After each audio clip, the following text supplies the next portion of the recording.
Alright, so we are fully on the Hopium train. The last video that I made, yeah, take everything out of that and throw it out the window, essentially. So the last video I was like, okay, kind of doom posting, not really doom posting. It was kind of a bleak video. I was really sad about Destiny 2 and all the announcements and everything that had been going on, and basically seeing how everything was kind of unfolding. And now, after I think it's been like a week since I posted that, yep, I'm fully on the Hopium train, fully absorbed into it. And here's why. So you guys have most likely seen As You Cross's videos on this. You've most likely seen Rick's videos on what's kind of going on. I wanted to go through some of the points that they had in the videos and then add in my own kind of sprinkling on top for something that nobody really covered yet. So yeah, we'll try and keep it brief, try and keep it short. We're gonna start with As to Cross's video, and we'll kind of go over that, and then we'll go to Rick's, and then I'll close it out with that. So here we go. Dive off into copium here. Um, I promise you, I'm not going to dive off into copium here. I'm just simply going to watch this video from Donkey titled "All the Evidence That Destiny 3 Might Be Real." I will be linking all these in the description below. I've already watched this one and Rick's video today, so I'm gonna kind of skip through a little bit of it. If you want to watch them, by all means, go check them out. You already know who they are, so I'm just posting them down there so it's easy to find. First and foremost, we're going through here. We'll kind of speed run this real quick, but strange that I just can't shake this feeling. So first, let's talk about the initial announcement of the end of service for Destiny 2. On Twitter, in their announcement of the article, Bungie said, "While our love for Destiny 2 has not changed, it has become clear that after the final shape, we have reached the time for our shared worlds and Destiny to live beyond Destiny 2." This is a pretty clear declaration that Destiny itself as a franchise, as an IP, has to live beyond a Destiny 2, right? And that so he's basically going on to say like, hey, their language is really unique. They're saying Destiny, they're being specific with Destiny 2 with the game and everything, and saying like, oh, there's content that's not going to be going into Destiny 2 specifically. Why are they being makes so a bit of specific sense with it? considering how over the past 2 years post final show. So Bungie said Destiny has here, to live right beyond Destiny 2, and that the Twids and communications will enter hibernation, and once there's news, we will talk about it, as if there's going to be news in the future. Another thing connected to the official article Bungie released is some strange coincidences with the titling of the article and the dates involved with previous releases surrounding Destiny. The article that announced end of service was titled "Every End is a New Beginning," and it talks about the update that is coming out on June 9th, 2026. Well, if you look back to the original Destiny 1 E3 reveal trailer titled New Beginnings, you'll see that that trailer released on June 9th, 2014. And so you could say that maybe it's a coincidence, or Bungie knowing that the dates would line up. They chose to title the article in a similar way because It is interesting. It is, you know, I will say it is. Wait, how did the dates line up like this? So how did the dates line up like this? I kind of skimmed over this one earlier, but the more that I thought about it, the more that I really started chewing on this other theory that I have, where what is Bungie known for when it comes to marketing? What have they done before in the past when it comes to marketing their games and when it comes to getting hype built up around stuff? They do ARG stuff. Bungie is known for going through and dropping Easter eggs and making sure little things line up, and making sure dates line up, and little snippets and quotes and everything, and leaving little breadcrumbs for people to go hunt down and put their own story together. Look at the whole ARG they put together for Marathon leading up to that. Look at the Halo 2 and Halo 3 marketing that they did way back when, with all the real world stuff that they were doing. What was it? The I Love Bees, the I Love Bees ARG and stuff that they did before. If it was any other company than Bungie, I would be skeptical about dates and things lining up. But knowing that it's Bungie, and after seeing the language that they were already covering for why they were being so specific, saying yeah, things aren't going to be coming in Destiny 2 specifically, things aren't going to be coming to this game specifically. Usually they just say like they're not coming to Destiny or whatever, they're not coming to the franchise. They were very specific with this kind of stuff, so just keep that in mind. 9th, we're getting the final. We're gonna go to, this is basically Cross kind of saying like, okay, I don't really buy it. This was the fun one. This is kind of when he starts to get a little bit like, okay, I can kind of see it. My God. max. The day after the announcement, Allison Lors, who's the narrative director of Destiny 2, posted on Twitter 3 hearts in reaction to the news. Someone asked her, "Lore Mother, are you doing okay?" And she posted a full heart, a broken heart, and a full heart. Now, on a first look, Allison could just be expressing how she's heartbroken and sad about the way Destiny is coming to an end. But what I find kind of strange, right, is why she decided to respond in such a way, using 3 hearts specifically and only 1 broken heart. Like, if she is truly heartbroken, why didn't she just send 1 or 3? So I like how you can see Cross kind of like start to kind of get on the Hopium train. I, I'll comment at the end of this, but like that's Broken hearts, right? Why is it that the second broken heart is broken, right? And the other 2 surrounding it are whole? No, y'all don't give Donkey shit right now. The man is onto something. And he's onto something, and it again it gets into the cryptic Bungie posting that they usually do, but he starts to kind of follow along with it. And at first I was like, okay, whatever. I actually went through and liked this tweet a long time ago when it was first posted, and I'm like, I didn't think anything of it. But now after seeing a lot of the other posts that everybody else is putting out, I'm like, there's something to that. There's got to be. and all I could just say on this, oh my God. The man is on to something. Okay. Bro, come on. If these 3 hearts would have came from anyone else, I would have just been like, all right. But the fact that this came from Allison, we've had great discussions with Allison. This 1000% means something. Now, I don't know if it means what Donkey wants it to mean. Donkey is seeing this and going, maybe he's thinking that means Destiny 3. I'm seeing this as Destiny 3 got shot down. That's how I read that from Allison. I read that as the pitch for D3 got shot down. I'm on board with that. But I'm just saying, with everything else that's kind of happening, we'll piece that together later. Just kind of keep an eyeball on it. And to back that up even further, I wonder if Donkey even goes into it. Yes, here we go. Here we go. Well, this might be a stretch, but what if we look at this as though each heart represents an installation in the Destiny franchise? Destiny 1 came out, it had its life cycle, it naturally came to an end, and ended on a high note with the Age of Triumph update, only to a year later be continued through Destiny 2. And over the past 9 years of Destiny 2's life, there's been bumpy roads, and it's kind of suddenly coming to an end. It's a much sadder and much more heartbreaking conclusion to the franchise.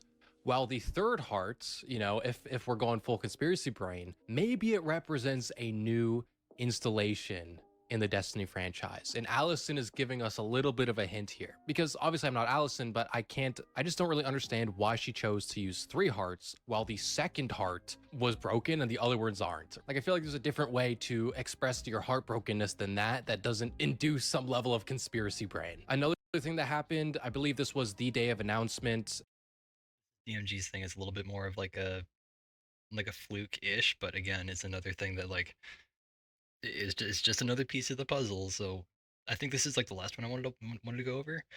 There was okay, we'll hit these posts really quick. And okay, yeah. Astacross was reacting to the news of end of service, and while Astacross was hovering over of DMG's Twitter page, DMG changed his Twitter banner to a flag of a Just so everyone knows, DMG's, I'm pretty sure DMG's Twitter banner picture just coincidentally bugged out for all of 5 minutes. All right. dragon. I'm gonna shove back a little bit on that. I have never seen or heard of a banner bugging for 5 minutes or any really real period of time, unless somebody switched it like real fast and it just like took a while to process through. But even then, that takes the action of somebody switching it. I have never seen a banner like that bug out. So with 3 heads. And it stayed this way for about only 5 minutes until he changed it back to a different image. A D dragon with 3 heads. Okay. Can I tell you my theory? I think Bungie couldn't come out and just be like, hey, we tried. We did everything we could. We gave the best pitch possible. We tried to secure a future for Destiny, primarily a Destiny 3. We tried. You see where I'm coming from? That's the way I got this. This. okay, so again, stopping there. I agree, especially given like the announcements and stuff that have already come out about like how we're taking Destiny to end of service. They already announced like the layoffs and stuff. That is something that we we have to keep in mind. But again, with all the feedback, all the pushback from all the fans and all the players and everything that we saw at the Sony State of Play, especially, and how many people have signed the petition and how many people are already like pushing for this, we already know based off the update that we're getting on June 9th how much the developers were actually listening to everybody's feedback. Clearly, they were held back with a lot of decisions that were made in the game. So, hypothetically, what if the developers who clearly still want to work on this game and still want to make everything and still want to keep the universe going, who can't necessarily say anything outright, are communicating to people in the way that they do best without actually saying anything, using cryptic messaging, signals, symbols, phrases like uh oh, this is kind of getting back into the will not be coming to D2 specifically, won't be coming to D2 specifically. That's just kind of more from the previous stuff, but I need to find DMG's. I don't know if DMG's post was in here, but DMG basically saying do not go quietly into that good night, where the end of the poem is rage against the dying of the light. Everything makes too much sense to me, where people are where the devs and where people behind the scenes are basically trying to say stuff without saying it in their original poetic fashion that they usually do with their ARG cryptic style of messaging. So hear me out on that. So that's basically all I wanted to do for Cross's video. There's a lot more, obviously, but like those are the big tidbits and stuff. I'm not going to go through and milk the 28-minute video off of him. Go watch it yourself. It's actually really fun. Next one, Rick. So I watched this one earlier today. It's much shorter. It's 12 minutes. I'm gonna be honest. I was dazed at work, so uh, we will probably have to go through and hunt down a lot of stuff. But he had a really good breakdown that I wanted to also throw in here, and really just use it as a cherry on top. So, hello, Rick. How you doing? There's hope after all, because some of the stuff they've been saying has got me questioning reality. What am I talking about? Well, let's get started. So, this has got to be my This is what I was trying to say earlier. Do not go gentle into that good night. Guardians make their own fate. He's just posting stuff. It's just a reaction to what people are doing. Or it means something bigger. I'm just saying. If you can't tell, I'm fully huffing the hopium right now, but like, let a guy dream. first example. I thought I was going crazy. The Destiny 2 community manager tweeted out two things within hours of each other. And there's, a hint, and then there is an obvious sign. So the first thing he tweeted out is just randomly, Guardians make their own fate. Now, guys, this is a Destiny tagline, but like to be tweeting it out now in the final weeks of the game ending, Guardians make their own fate. And it wasn't just me who looked a little bit into this. As you can see, it at the time I screenshotted this, right, which was a couple days ago, it had 1.3 million views. It's way higher now. Now that. So, cryptic messaging, we all know what it means, or we all know it's from Destiny, but that is basically like the biggest like motivational like guys keep going kind of thing. In my opinion, allegedly, sarcasm, ha ha ha ha. But it's just one of those things, Like obviously he can't really, as a community manager, he really can't come out and say like, "Hey guys, you're doing great. Keep up the good work. We like it." No. But posting a tagline from the game that he works on out of context, okay. And again, it's another piece that in my mind fits into the cryptic messaging or fits into the ARG kind of stuff that they are really good at. So, Like, what would be the implication? The implication is that we, the Destiny players, like, we can push he has some expose here. Destiny to continue, that we make our own fate. I think that, still like, goes on. maybe Okay, it's so this not is the other one. decided if the franchise is ending or not. Like, maybe it's still going. Now, the one time that's Hopium, that's crazy. But then, literally a few hours later, these were back-to-back tweets. The next tweet is, "Do not go gentle into that good night." Okay.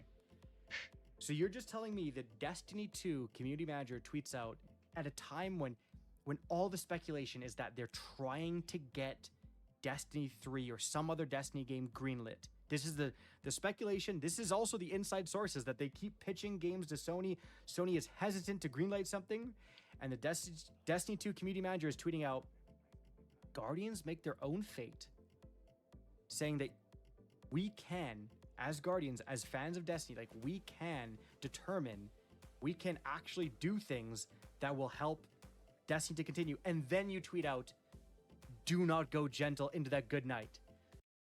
And there is the context. So he said that, and that got the gears turning in my head earlier. I'm like, okay, that makes sense and everything. And rather than just sitting by, being like, yeah, this all kind of looks like it's pretty cool. Like, looks like they're on the side. It makes me think that they're trying to say something that they really can't. So it all fits into that messaging kind of thing. There was, oh, he's kind of going on and saying the same thing about their language being specific again. These will not be coming to D2. That's a really weird way of saying stuff, in my opinion. Will not be coming to the game. The game would be like the most ambiguous way of saying it, but it's just one of those things. That was a funny. Oh, and then okay, so he's basically going on and talking about how they're talking about scrapping the 2 expansion model and going to basically like one big expansion, and like this is all the stuff that they had pitched to Sony, and they're kind of working on to like move Destiny forwards into like the next iteration of the game. It's all really, really good. Honestly, he had a really good breakdown. It's Rick, it's Cactus. We all know he's amazing at what he does. Talking about the guns, talking about the director. Oh, okay. Last couple things. Basically, this last speed run. So if you start at, it's about here-ish. Talking about exotic, yeah, it was about like here-ish. Oh, this is the last one that really got me thinking. Talking about the artifacts and how they designed 6 artifacts in total to add into it. I'll let him say it first, and then I'll close out with it because I don't want to take too long. 7 new artifacts. Crazy change, right? Massive exotic weapon tuning. I mean, we kind of expected that, but there is so much stuff. They're adding 7 new artifacts to the game. 7 artifacts total. 6 new artifacts into the game. Years of build crafting. This was on nobody's radar. Nobody's radar.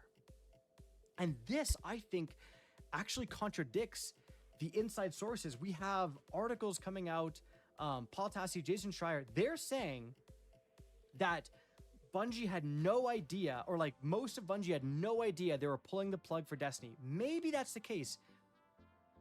But like the devs just thought they were adding 6 new artifacts or like 6 old artifacts into the game for like shits and giggles. Like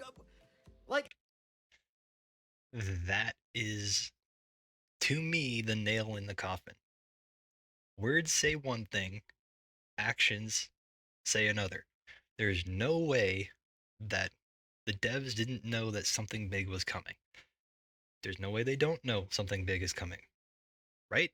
Like, it's one of those things that like I'm tweaking out. I know I'm high on Hopium right now, but it's one of those things that like all I can see is with how big the final update is, with how massive the expansion and everything is, with how the player feedback and all the comments and stuff from everybody are going, there has to be a chance that there is another either installation or that there is something working or something more in the background that we haven't seen. So this is literally just me being Hopium and talking about thoughts that I have, and I'm probably completely wrong, and I'm probably just like, huffing it. But you know what? I wanted to at least say something. I wanted to like not have just the only Destiny video that I make be like a kind of a sad post or a doom post or whatever. I'm on board. I'm really excited. I hope to God something happens out of it. I hope that we see more Destiny coming out. I hope that things turn around and that Sony sees the outcry from everybody. I know they have, especially given the state of play and everything that just happened. If you saw that chat feed, it was flying. I wish I'd gotten a video of it, but all I got was a screenshot. I'll maybe like throw it up like over here or something. We'll see. Yeah. So I'm excited. I hope that's how things are going. We'll we'll see what happens. Um, yeah, I'll link their videos in the description. I'm just a nobody kind of blabbering off into the wind. If you guys got thoughts on this, great. Please leave comments or whatever. If you liked this, I don't know, like it. I don't know what the hell this channel is supposed to be. I just talk about stuff that I want to talk about. So like, hey, cool. Usually I do like kind of thoughts about stuff that I have over the course of the day. So if you find that interesting, great. If not, whatever, man. It's totally fine. You do you. I just want to put this out there for anybody that might find it interesting. Anyways, much love. Don't know be spotching. Deus Volt. Better Dacia ad Astra. Take it easy, guys. Have a good night.